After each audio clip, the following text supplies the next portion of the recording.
Baik, Assalamualaikum warahmatullahi wabarakatuh. Saya di sini akan mempresentasikan PPT saya yang berjudul Peradaban Islam pada Masa Daulah Mughal di India. Sebelumnya saya perkenalkan dulu diri saya. Nama saya Lisa Oktiana Putri dari Fakultas Ekonomi dan Bisnis Islam, Prodi Perbankan Syariah semester 3. Baik, langsung saja. Sejarah lahirnya Daulah Mughal. Daulah Mughal dirintis oleh Zahiruddin Muhammad Babur pada tahun 1526 sampai 1530 Masehi. Ia adalah salah satu cucu dari Timur Leng. Ayahnya adalah Umar Mirza, yaitu penguasa Meghana. Kepemerintahan Babur sudah diwariskan oleh ayahnya pada saat Babur masih berusia 11 tahun. Dalam usahanya pertamanya, ia mengalami kekalahan, tetapi karena mendapatkan amunisi tambahan dari Daulah Syafawi, akhirnya Samarkand bisa dikuasai pada tahun 1494 Masehi. Setelah Samarkand, target berikutnya adalah Kabul, yaitu ibu kota Afghanistan, dan setelah Kabul berhasil ditaklukkan, Babur melanjutkan ekspansinya ke India. Daulah Mughal telah memberi warna baru bagi peradaban orang-orang India yang sebelumnya identik dengan agama Hindu. Walaupun Babur, pendiri Mughal, bukanlah asli orang India, tapi dia adalah peletak peradaban Islam yang baru di India. Strategi dan kebijakan kepemerintahan Daulah Mughal. Mughal berjaya menguasai wilayah mayoritas penduduk Hindu, walaupun umat Islam adalah penduduk minoritas dalam kurun lebih 3,5 abad. Daulah Mughal dipimpin oleh beberapa sultan, di antaranya adalah Zahiruddin Muhammad Babur, yaitu tahun 526 sampai 1530 Masehi. Zahiruddin Muhammad Babur menjadi penguasa pertama sekaligus pendiri Daulah Mughal. Pada masa kepemerintahannya, seluruh kebijakan dikelaраkan digunakan untuk membangun fondasi pemerintahan. 2. Humayun, yaitu pada tahun 1530 sampai 1556 Masehi. Humayun melanjutkan kepemerintahan ayahnya, yaitu Babur. Humayun memimpin Mughal kurang lebih 26 tahun. Yang ketiga yaitu adalah Jalaluddin Muhammad Akbar, yaitu pada tahun 1556 sampai 1605 Masehi. Akbar menjadi raja terbesar Daulah Mughal di India. Dia lahir di Umarkot, Sindh pada tanggal 15 Oktober 1542.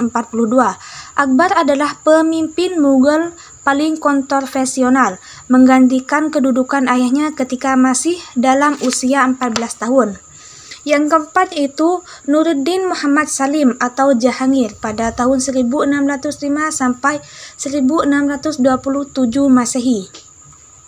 Jahangir berhasil menundukkan Benggala pada tahun 1622 Masehi. Mewar 1613 Masehi dan Kanggara yaitu 1615 Masehi. Usaha-usaha pengamanan wilayah serta penaklukan yang ia lakukan mempertegas kewenangan yang diwarisi dari ayah yaitu Akbar. Yang kelima yaitu Shah Jahan pada tahun 1626 sampai 1658 Masehi. Shah Jahan lahir pada tanggal 5 Januari 1592, merupakan raja kelima Daulah Mughal di India. Tatkala masih kanak-kanak, ia bernama Khurram. Yang keenam yaitu Aurangzeb, yaitu pada 1658 sampai 1707 Masehi. Aurangzeb naik tahta dengan menghadapi tugas yang berat. Kedaulatan Mughal sebagai identitas Muslim India nyaris hancur karena perang saudara. Yang ketujuh, Bahadur Shah, yaitu pada tahun 1707 sampai 1712 Masehi. 5 tahun kemudian terjadi perebutan antara putra-putra Bahadur Shah. Jahandar memenangkan persaingan tersebut dan sekaligus dinobatkan sebagai Sultan Mughal oleh Jenderal Zulfikar Khan meskipun jenderal adalah yang paling lemah. Yang ke-8 adalah Jahandar, yaitu pada 1712 sampai 1713 Masehi. Jahandar menjadi pemimpin yang paling singkat dalam periodisasi kepemimpinan Mughal. Yang ke-9, Bahauddin Shah pada tahun 1837 sampai 1858 Masehi. Pengganti Akbar yang kedua menentangkan isi perjanjian yang telah disepakati oleh ayahnya. C, yaitu kemajuan peradaban Islam pada masa Daulah Mughal, yaitu 1. Bidang politik dan administrasi pemerintahan. Perluasan wilayah pada masa Daulah Mughal berhasil menguasai Chundar sampai Asinggar, dan konsolidasi kekuatan usaha ini berlangsung hingga masa pemerintahan Aurangzeb. Yang kedua yaitu bidang ekonomi. Tentunya sistem pemberian pinjaman bagi usaha pertanian. Adanya sistem pemerintahan lokal yang digunakan untuk mengumpulkan hasil pertanian dan melindungi petani. Yang ketiga yaitu bidang agama.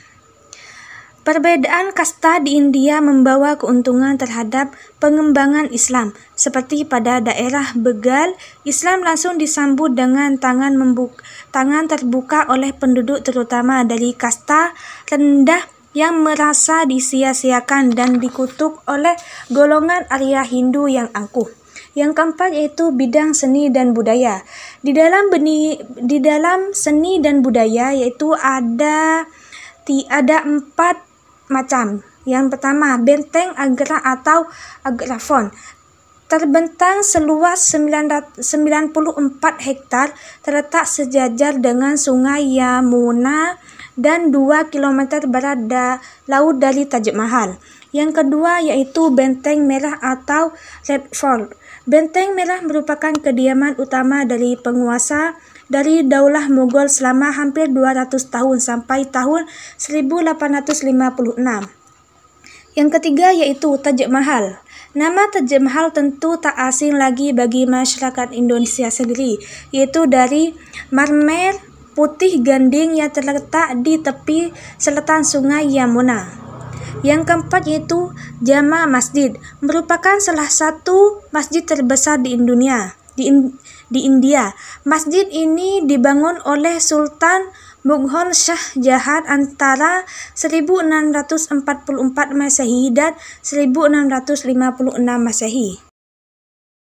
D, yaitu kemunduran peradaban Islam pada masa Daulah Mughal di India. Kemunduran Daulah Mughal di India disebabkan faktor sebagai berikut. 1. Terjadinya stagnasi dalam pembinaan kekuatan militer. 2. Kemerosotan moral dan hidup mewah di lingkungan istana yang mengakibatkan pemborosan dalam keuangan. Yang ketiga, pendekatan yang dilakukan oleh Aurangzeb terlalu kasar terhadap toleransi umat beragama. Yang keempat, semua generasi penerus Daulah Mughal pada periode terakhir adalah orang-orang yang lemah dalam kepemimpinan. Baik, mungkin hanya ini yang bisa saya sampaikan. Kurang dan lebihnya saya mohon maaf. Wassalamualaikum warahmatullahi wabarakatuh.